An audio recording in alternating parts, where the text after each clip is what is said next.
કચ્છ જિલ્લામાં આજરોજ ભૂકંપના આંચકા અનુભવાયા હતા, જેના કારણે લોકોમાં ભયનો માહોલ ફેલાઈ જવા પામ્યો હતો. તો જાણકારી મુજબ કચ્છ જિલ્લામાં આજરોજ સવારે 3.7ની તીવ્રતાનો આંચકો અનુભવાયો હતો.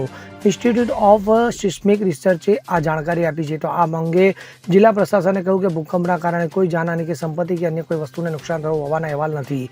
તો ગાંધીનગર સ્થિત ISRએ જણાવ્યું હતું કે ભૂકંપ સવારે 10:44 વાગે આવ્યો હતો અને તેનું કેન્દ્ર લખપતથી 76 કિલોમીટર ઉત્તર પૂર્વમાં હતું. ઉલ્લેખનીય છે કે આ મહિનામાં અત્યાર સુધીમાં ગુજરાતના કચ્છ જિલ્લામાં 2 વખત 3થી વધુની તીવ્રતાનો ભૂકંપ આવ્યો છે. તો ISR અનુસાર ગત 7 ડિસેમ્બરે જિલ્લામાં આવેલા ભૂકંપની તીવ્રતા 3.2 નોંધવામાં આવી હતી, જ્યારે ગત મહિને 18 નવેમ્બરે કચ્છ જિલ્લામાં 4ની તીવ્રતાનો ભૂકંપ નોંધાયો હતો અને તે અગાઉ 15 નવેમ્બરે ઉત્તર ગુજરાતના પાટણમાં 4.2ની તીવ્રતાનો ભૂકંપ અનુભવાયો હતો. Bureau report CN24 news.